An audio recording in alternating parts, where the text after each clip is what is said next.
Peace. Thank you for being here for the book of Animal Speak.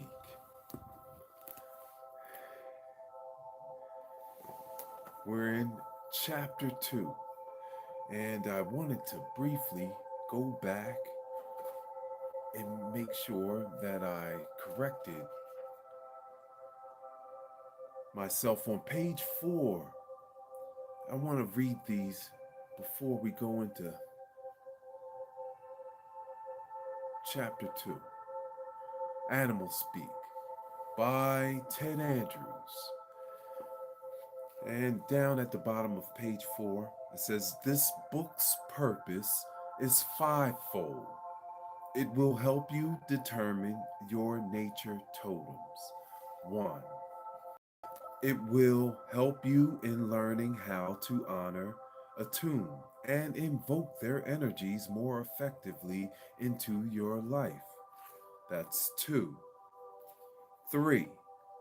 It will assist you in discovering the hidden powers and significance of yourself as is reflected by your totem."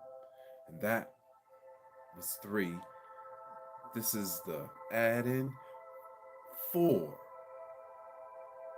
It will help you in applying the skills and adaptive powers of your totem to your own life environment. Peace, everyone. Welcome, YouTube. We are back in reading mode.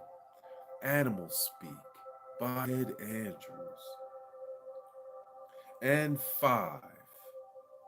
It will help you to learn the language of nature, physical, spiritual, and magical, as it speaks to you every day to read and apply what it says through signs and omens, and in doing so, help you to develop a greater reverence and respect for all life, and greater power and control in your own.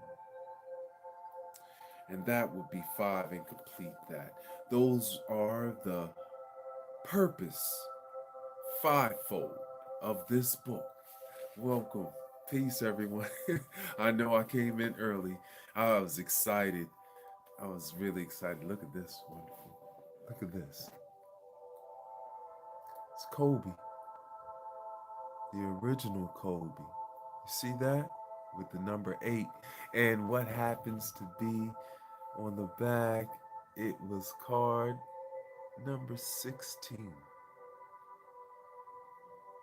Isn't that so cool? All right, here we go. Chapter 2, Awakening Your Spirit Totems. From Animal Speak by Ted Andrews. Learn the language of animals. All right, chapter 2, Awakening to Your Spirit Totems, page 7. The reality of spirit beings and their assistance to those in the physical has been a part of every major religion. The Greeks spoke to spirits and gods through oracles. The Bushmen of Africa developed ritual and myth from the movements and activities of animals such as the eland and mantis. The Native Americans imitated animals in dance and ritual to establish links with the spirit realm. Belief in the spiritual realms of life and all of its varied manifestations is universal. The most common belief in many societies is that spiritual guides often use animal imagery to communicate their purpose and roles to humans. In our modern, rational society, there is a tendency to scoff at such possibilities. Spirit beings, whether in the form of saints, angels, ancestral contact, fairies and elves, demons, and even animal totems, fill our ancient myths and scriptures. When beliefs are as universal as these, some credence should be given to them. Their descriptions show them to be as diverse as the humans we meet on a daily basis. Peace, welcome, highest heart love. They serve many functions upon the planet. They help us to recognize our own innate abilities. They help to empower us and protect us. Their energies can be used to help heal, inspire, and grow.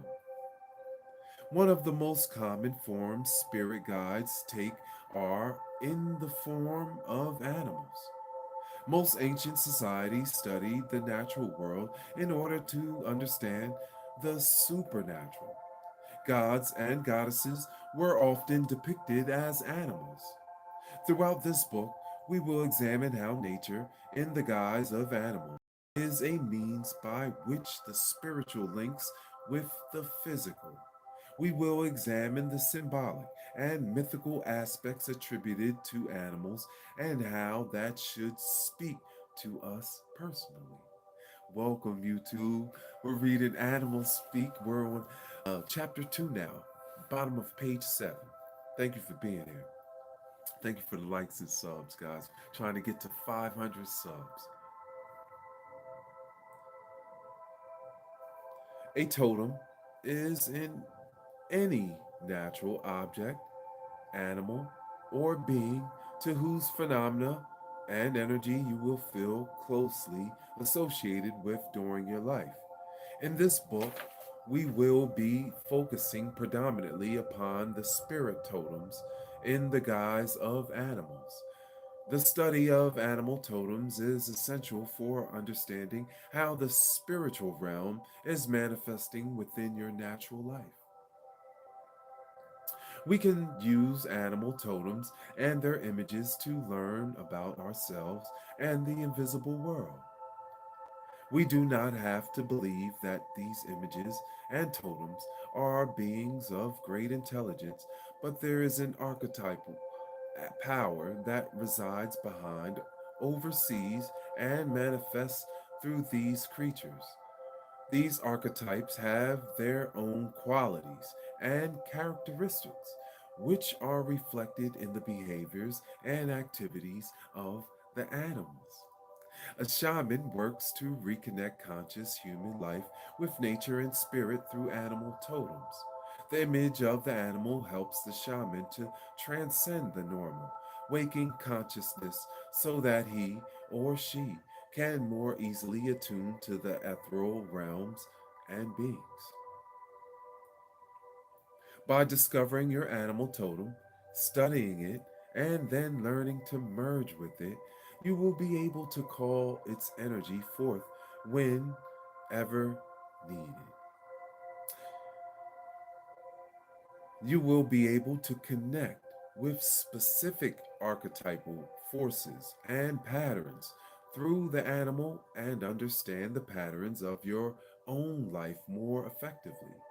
When you honor the totem, you honor the essence that lies behind it, be it an actual force or a specific spirit being uses who uses the image and form of the animal to communicate with you. Ancient priests and priestesses used animal totems to assist them in coming face to face with the spirit world. They would imitate the animals in posture, dress, and dance, creating rituals around it as to invoke and share in the energy manifesting in the world through that animal. The animal became a totem, a power, or medicine. It became a symbol of a specific kind of energy. When they awakened to that totem and honored it, they released the archetypal energies behind it into their lives. You can learn to access the same energy. By doing so, you begin to learn the language of nature and open yourself to her secrets. The first step through, though, is to determine what your animal totem is.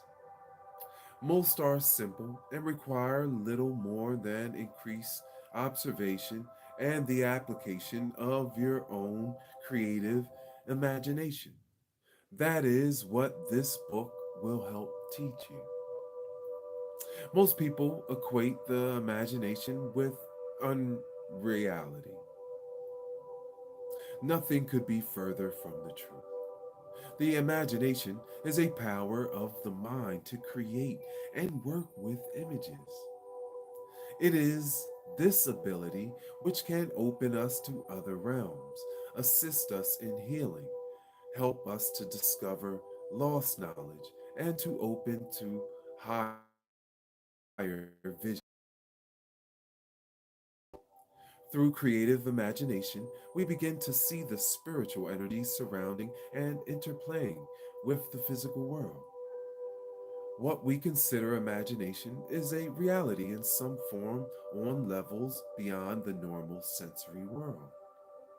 With creative imagination, we create a new kind of awareness, a new kind of experience in color and in form. This triggers higher forms of inspiration and intuition, giving us a higher understanding of the conditions of our lives and the spiritual energies affecting it. Images are the tools to link with the spiritually creative world. It is what helps you to identify your spirit totems and awaken their energies in your life. As you begin to identify and recognize your animal totems, you will begin to understand your life more effectively. You will be able to develop a more unique view of yourself, along with a new look at reality. You will find yourself filled with new inspiration, and you will find yourself more creative within your life. The more you understand your totem, the more you will understand yourself. Welcome. Peace, everyone. Welcome to the book reading of Animal Speak by Ted Andrews. We are now at page 9. Do you know your animal totems? Begin the process of discovering your animal totems by examining the animals you have been most interested in and the times of your life that interest was piqued. Use the following questionnaire to help you determine which animals are probably totems to you in your life. 1. Which animal or bird has always fascinated you? We are drawn to that which most resonates with us. Those animals which fascinate us have something to teach us. 2. When you visit the zoo, which animal do you wish to visit the most or first? As a child, this is especially important.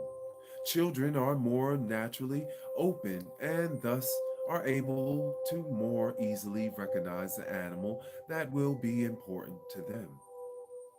3. What animals do you see most frequently when you are out in nature? Have you had encounters with animals in the wild? The animals we encounter in the city environment or in the wild have significance for us. We can learn from them, even if only about survival within that environment. 4. Or, yes, 4. Of all the animals in the world, which are you most interested in now? Our interest in animals change. Yes, we usually have one or two that are lifetime power animals, but others become prominent when there is something important or specific to teach us. 5. What animal most frightens you? That which we fear the most is often something we must learn to come to terms with. When we do that, it then becomes a power.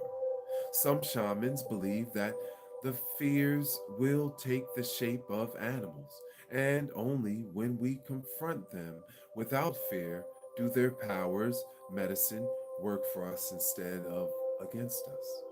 Such an animal becomes a shadow totem. A shadow totem. Write that down.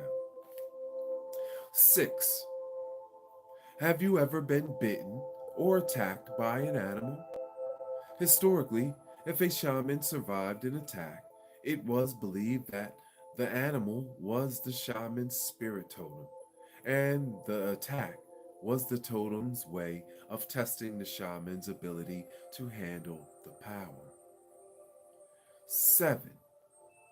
Do you have dreams with animals in them, or are there animal dreams you have never forgotten?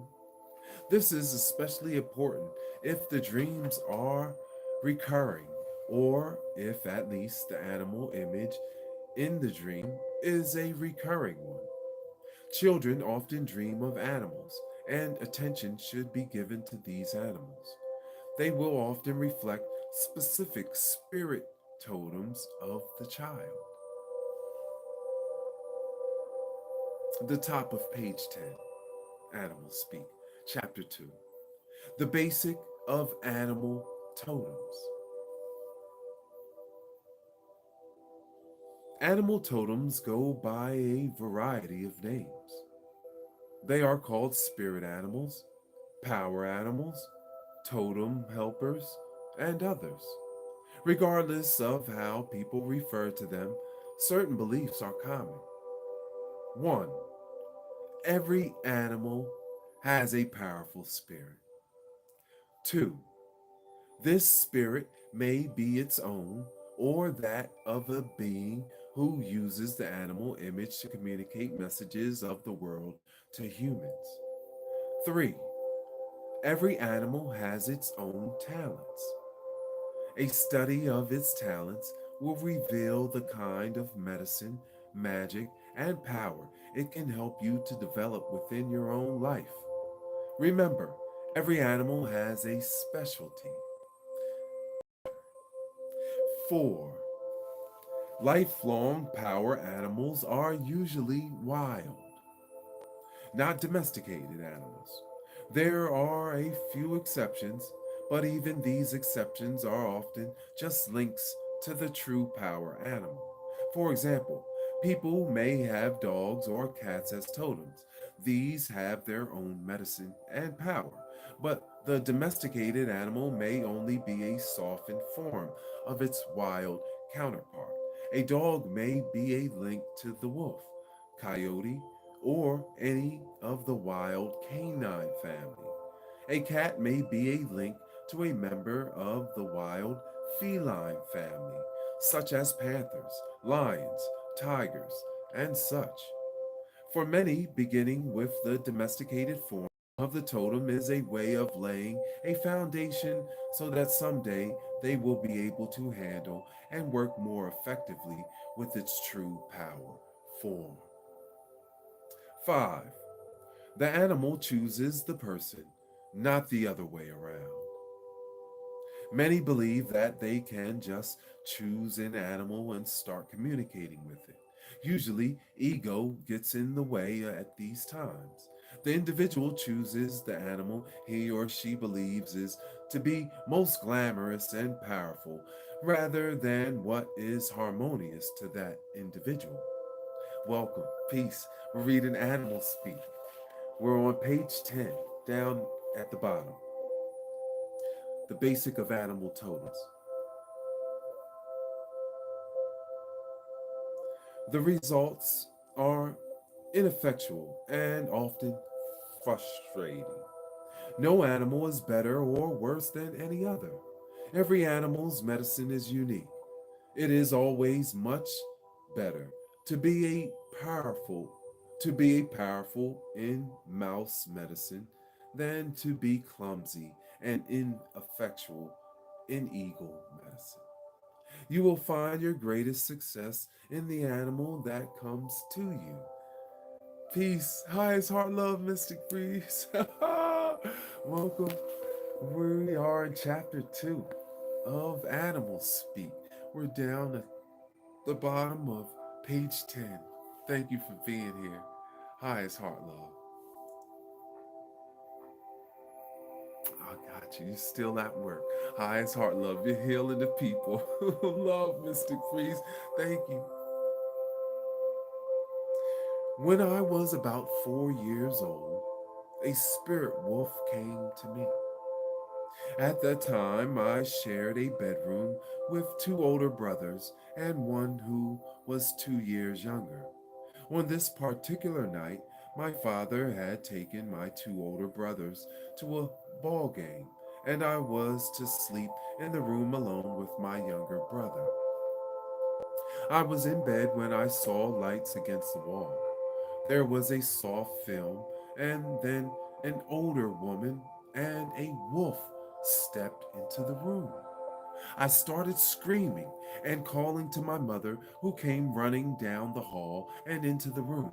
As I blurted out about the wolf and the lady, she kind of smiled and tucked the blankets in around me, all the while telling me that I was just having a bad dream. I knew it wasn't a dream though, as the woman and the wolf were standing about 3 feet behind my mother. She just shushed me and saying, "Go back to sleep," because she didn't want to wake up my brother Tom. She then left. This is good, right? Oh my goodness. See, and that's one of the magic medicines of Ted Andrews is he's a master storyteller. That's what you'll really encounter in his books. I love, love, love that. It's so peaceful. It really is. His storytelling is outstanding. She no sooner left, and the woman and the wolf drew closer. Both seemed to be smiling gently, but that didn't matter to me at the time. I started calling out to Mom again. She opened the door and again tried to tell me there was no one there, that it was all a dream. This time she told me to come sleep in her bed, telling me they can't get you in here. Her words had no effect, for the woman and the wolf followed us into her room. I just pulled the covers over my head and tried to pretend they weren't there. I would see the wolf often from that time on, and occasionally the woman who called herself grandmother. I eventually became more and more comfortable with them, but I never told anyone again about them because I knew they would not believe me. It would be years later before I was able to put it all together and realize who and what they were. Wolf encounters still continue to this day, not only in my dreams, but as spirit beings around me. I have also been privileged to meet the wolf in the wild. 6. You must develop a relationship with your totem. To communicate with them demands respect. You must learn their point of view. Animals won't just warm up to you immediately. They must learn to trust you and your limitations, and you must learn to trust them and their limitations. This takes time, patience, and practice. 7. You must honor your totem, for its medicine is to be effective in your life. The more you honor them, the more significance you give them within your life, the more powerful and effective they become. The ways you can honor them and draw them closer into your life is by 1. Hanging pictures of them. 2. Drawing pictures of them. 3. Reading and learning as much about them as possible. 4. Buying figurines of your totem for yourself or purchasing small tokens and images of your totem and giving them to friends as gifts. These fetishes are a reminder of the power and spirit of your animal totem.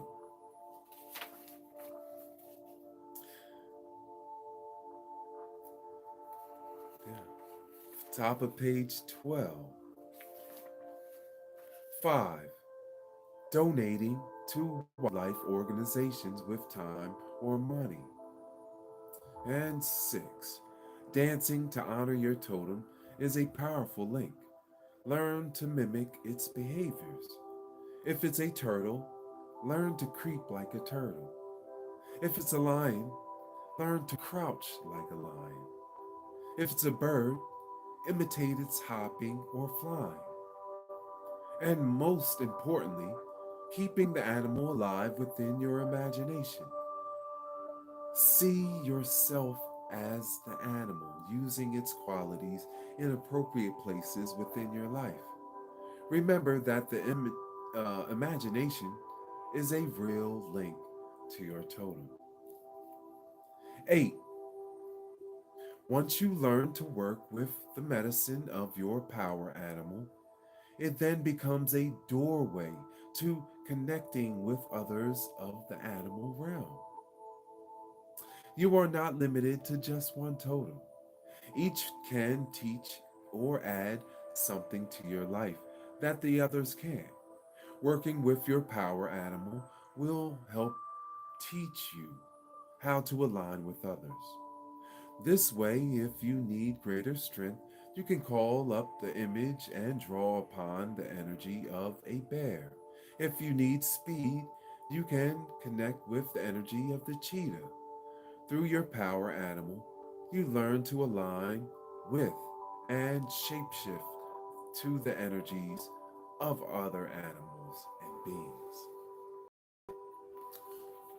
9. Although there are one or even several totems that are strongest in your life and remain with you through most of it, others do play a role. You may have a totem for a day. You may have a totem that assists you through a particular rough period in your life. Welcome, everyone. Thank you for the likes. Thank you for the subs. We're reading Animal Speak by Ted Andrews. We're in chapter 2. Thank you for being here. One may come to you and stay with you through a cycle of several years. Another may be present when you do creative work. You are likely to have different totems for different areas of your life. There's no limit to the totems you can work with. The key, though, is to connect strongly and fully with at least one. This expands the consciousness and opens the bridge to others more easily. Owls came to me often in my dreams during childhood. Then, at about the age of 12, the visits became less frequent. Before I was out of high school, they had stopped. Years later, the owl came once more into my dreams. I asked it where it had been. I cannot stay while the heart is closed. I remember looking at it, puzzled, and I am sure the owl smiled at my response. I am silent when around you, but I will return when the heart is open, and that which you allow to help close your heart is gone. You have needed others more than me through these years. End quote. I then saw movement behind the owl, and I saw all of the great cats that had visited me so often in my dreams since my teenage years. The panthers, the cougars, and the tigers. I then was shown an image of my father and the way he often treated my brothers. And I, and I awoke. Years later, the owl began to show up in my dreams again, always at a distance and always silent, usually in dreams replaying childhood gatherings. In 1989, my good friend Quenda Healing Woman gifted me with some owl teachings. My eyes filled with tears, and my throat became tight. Images of death and funerals filled my mind. I knew then my father would soon pass away. 2 months later, my father died of cancer, and the owl visits me regularly once more in my dreams.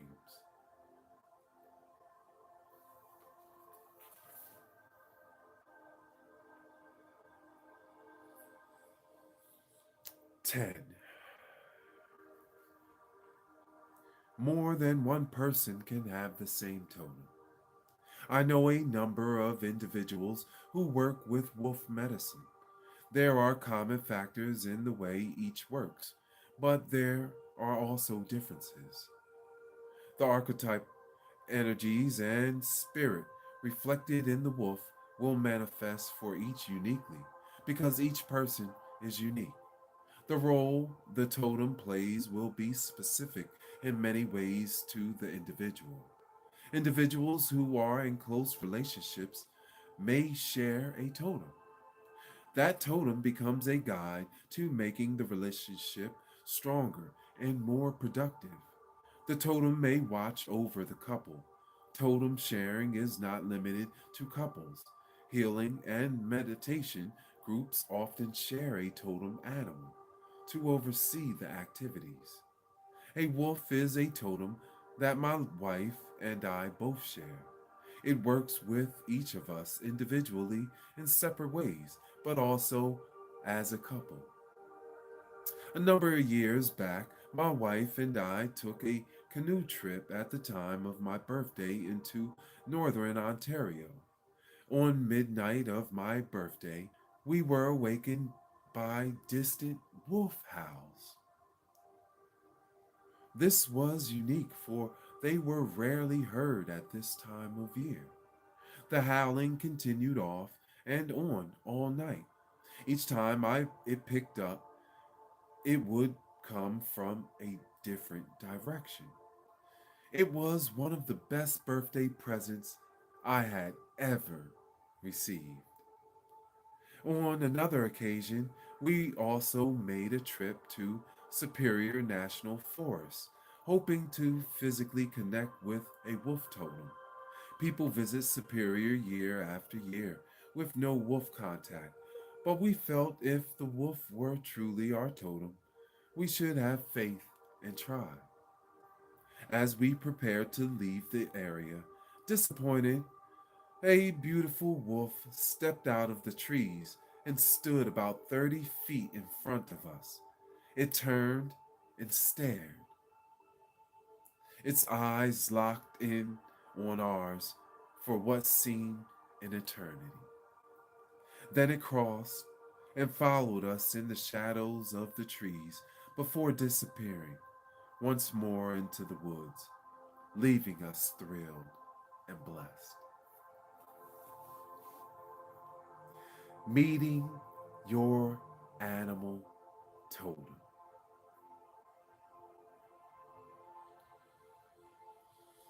The exercise that follows is one that will assist you in meeting your animal totem.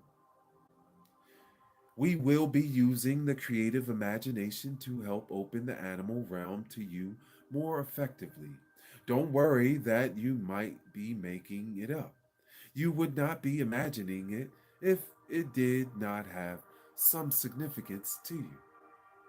It is important to be relaxed and to not perform the exercise with any preconceived notions. Let the animal totem present itself to you. Let it choose you rather than you choose it.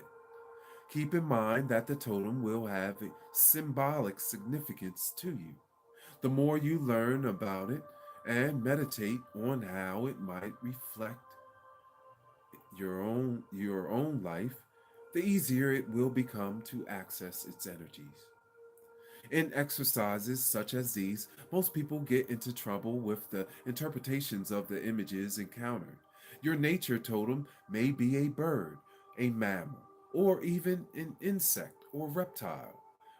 Read, study, and learn about your nature totem to facilitate your being able to relate it to yourself.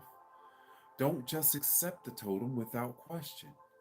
The imagination is a wonderful tool, but if not used properly, it can be misleading. Put your totem through a simple verification process. 1. How does it feel? 2. What emotions, sensations does it arouse in you? 3. Is it an animal? You is it an animal you that interested you in the past? 4. What does it make you think of? 4. What does it make you think of? And 5. What is your heartfelt response? This is the verification process, simple verification process at the top of page 15. Thank you guys for being here. Welcome, YouTube. We are back into reading mode. Oh, so good. Animals speak. Animals speak.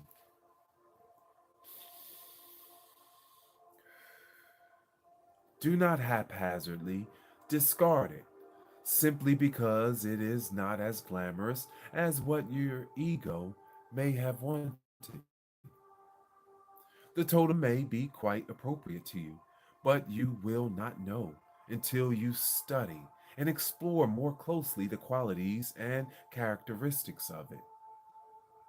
Use the dictionaries in this book to assist you, but do not limit yourself to them. Do your own exploration, searching out the significance of the totem and its application to you and your life circumstances is a way of honoring it. It is the first step in opening a communication that can lead to a true animal speak. If after your studying and exploration you cannot find its application to you, perform the exercise again.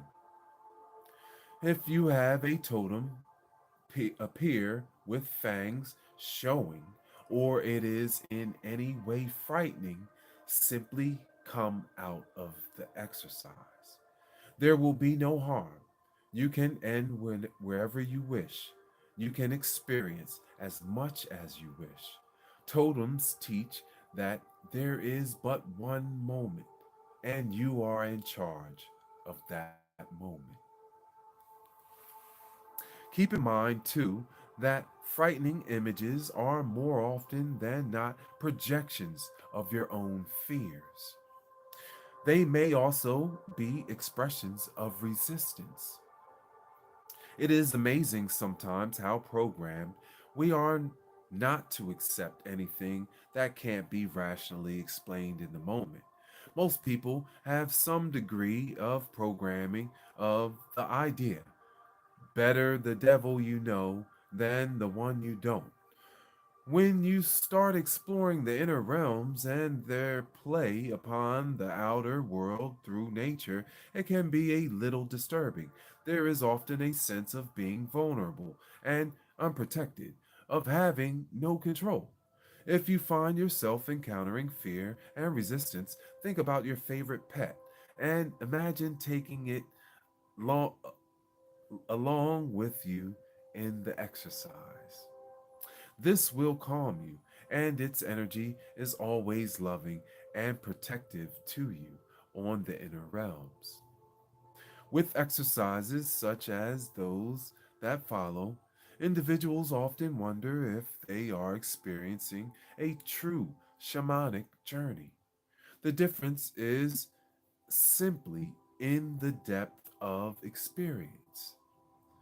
In a true shamanic journey, you are actually in it, feeling it, and experiencing it firsthand. It will not always follow a prescribed pattern. In meditational exercises such as the following, you often observe yourself experiencing the situation or imagining how it would be experienced. With time and practice, the meditation can become a doorway to a true journey. Most exercises to discover one's totem can follow a basic pattern. 1. Relaxation, very key. 2. That's right. Entering a cave or a tree. 3. Leaving the cave or tree to enter a meadow or natural area. 4. Experiencing peacefulness of nature. 6. Allowing the animal to speak to you. Its movement, sounds, form, color, etc., will give you a message about its power.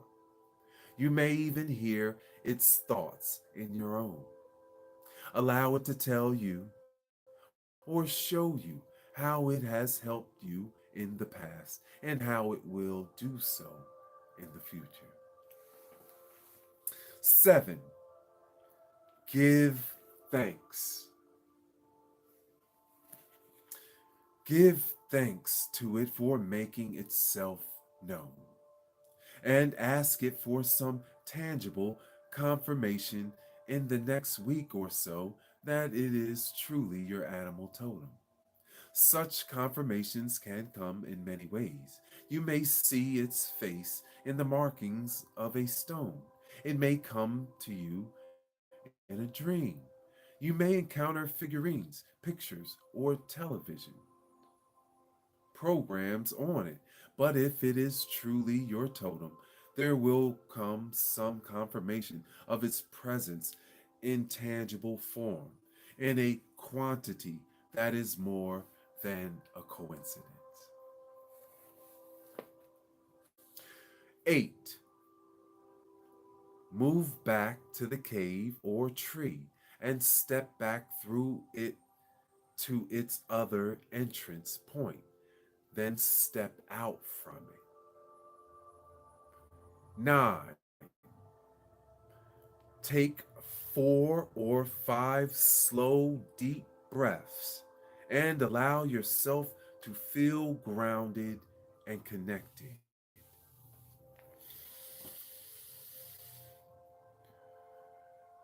And 10.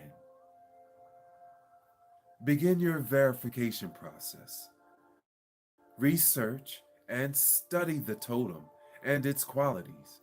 Meditate and contemplate on its qualities as they apply to you and your life circumstances. Welcome, peace, everyone. We're reading Animals Speak by Ted Andrews. Oh my goodness, it's so good, right? Oh my goodness, we're at page 17 in chapter 2. Thank you for being here. Oh, welcome. Highest heart love. Thank you. Back into reading mode. Happy May, everyone.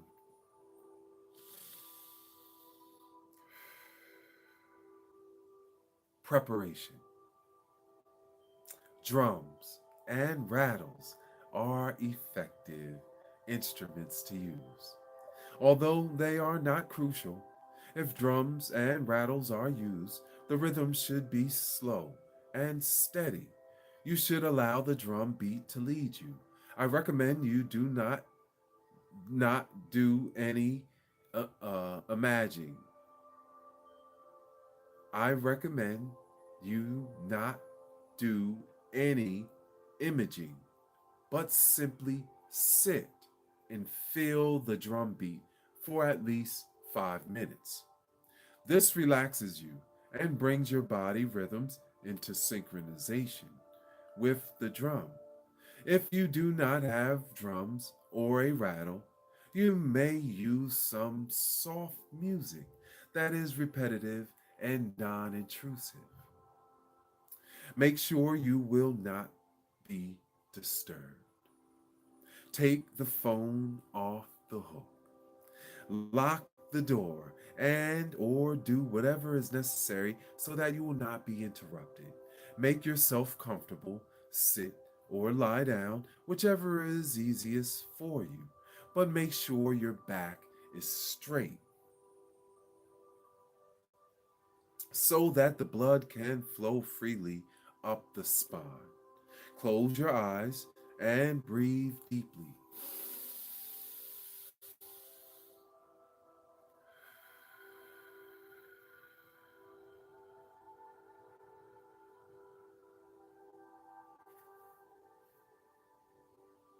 Then begin to perform a progressive relaxation. Focus on each part of your body, sending warm, soothing sensations through it. Begin at the feet and work your way at the top of your head. Take your time with this. The more relaxed you are, the more effective the exercise will be. Don't worry if your mind wanders. Just bring it back to where you left off and continue. Then simply imagine the scenes that follow. Exercise. As you relax, you find yourself growing lighter and lighter. The surroundings seem to fade, and you are wrapped in the warm, dark cloak of your own energy and mind. It is safe, warm, and comfortable. In your mind's eye, you begin to see soft light, and slowly the view opens. You find yourself at the edge of a crystalline pool of water. The sky above is blue, and there is a soft haze on the distant horizon. Above you, the sun and the moon can be seen together in the sky.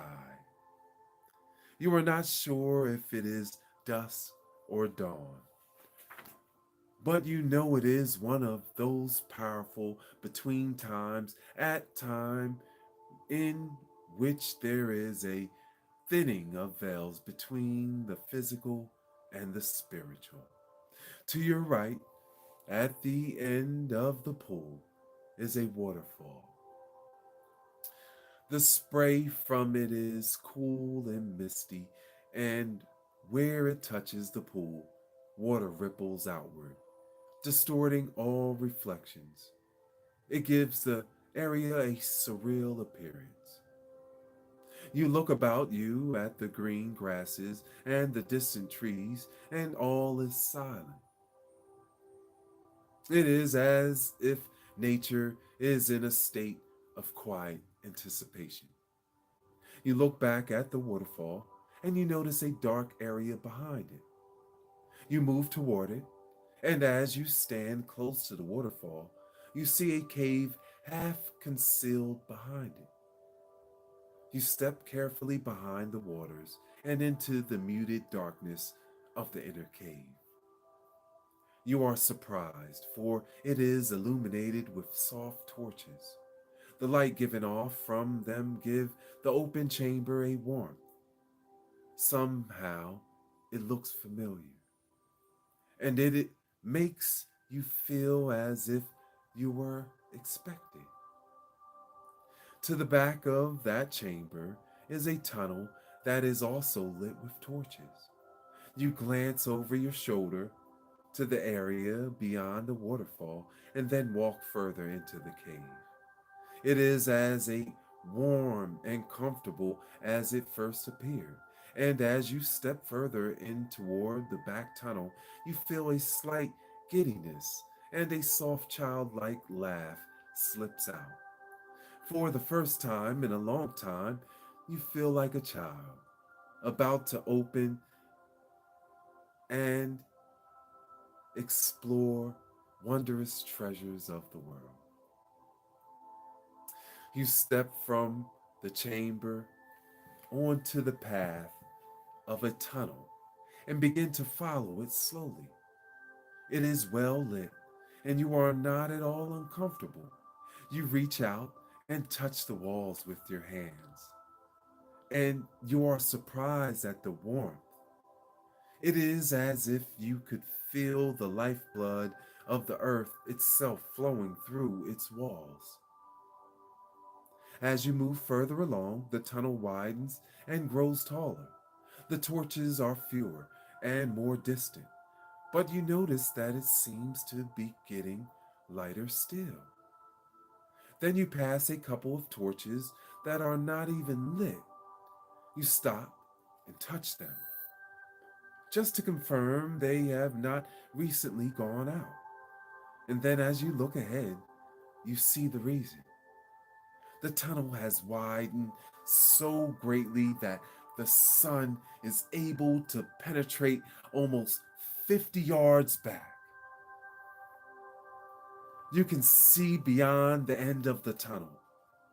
There is a distant river and lush green grass. The sunlight sparkles off of it as it would the morning dew on a summer's day. Across the field is the edge of a rich, deep green forest. You pause only a moment, and then you run the last 50 yards and burst from the tunnel into the warm sunlight of this beautiful meadow. The sun is warm upon your face. Meadow. Next to the river is a large, ancient oak tree. Surrounding it is the greenest and most lush grass you have ever seen. You run to it and sit down beneath it. You stretch out and roll in its softness. You inhale its sweetness. Then you sit up. Next, you sit up. Next to the tree is a stone, shaped as if carved into a chair. You sit down upon it, and as you do, you find that it fits your form perfectly. It makes you giggle with wonder. You breathe deeply, and from this chair, you look about you. It is quiet and peaceful. And you know that this meadow is a place where wildlife must surely come. And for a moment, you envy the animals and the birds for having such a place of beauty. You sit upon that stone chair and you enjoy the beauty of nature. It is as if with each breath you become more and more a part of it, and it becomes more and more a part of you. Then suddenly your breath catches. You see a movement out of the corner of your eye at the edge of the forest. You hold your breath. Maybe you will get to see some wildlife. Then from among the trees comes movement. It may soar above you, or it may step out into the meadow. You sit still, watching as an animal appears in your vision. Don't force it.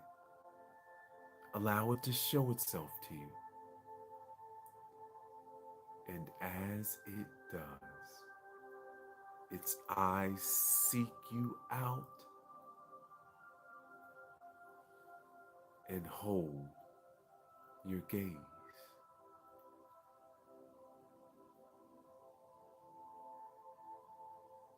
Never have you seen anything so wonderful, so unique. Such animals have always seemed so wild and out of touch. There is no fear as it moves closer, only recognition and wonder. Surely this must be a dream. Then, as if in response to your thoughts, it makes a sound, a movement, a gesture, and you fix your eyes upon it. In that moment, you begin to understand. You catch glimpses of memories of how it may have helped you in the past. You know now, you now know why you have always been fascinated with it. And then it begins to move toward that tunnel. It pauses and turns to look back at you, as if telling you it is time to go on. You stand and begin to follow it.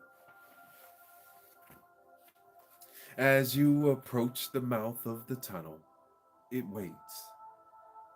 It is so close. With a few steps, you could touch it. Carefully, gently,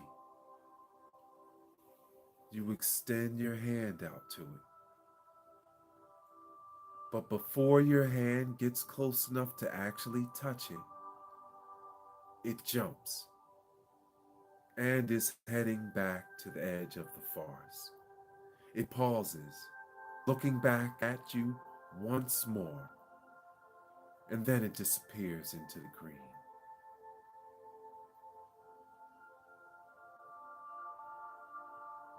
You understand. It will take time to develop a relationship. There is so much you have to learn from each other.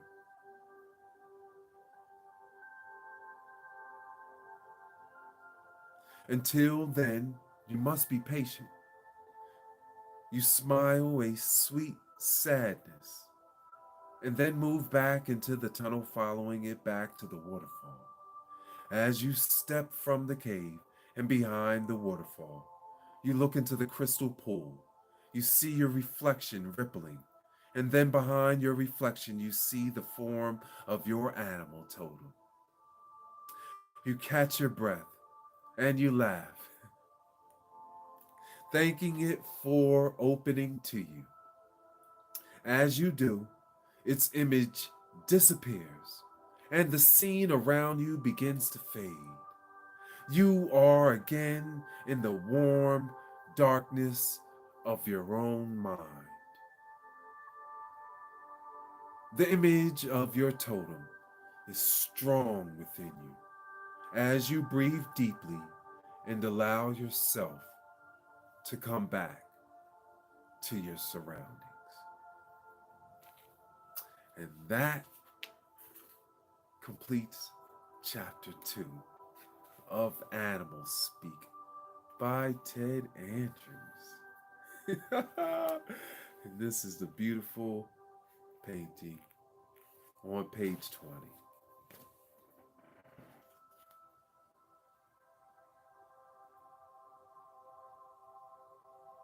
Thank you guys for being here and reading Animals Speak, the spiritual and magical powers of creatures great and small by Ted Andrews.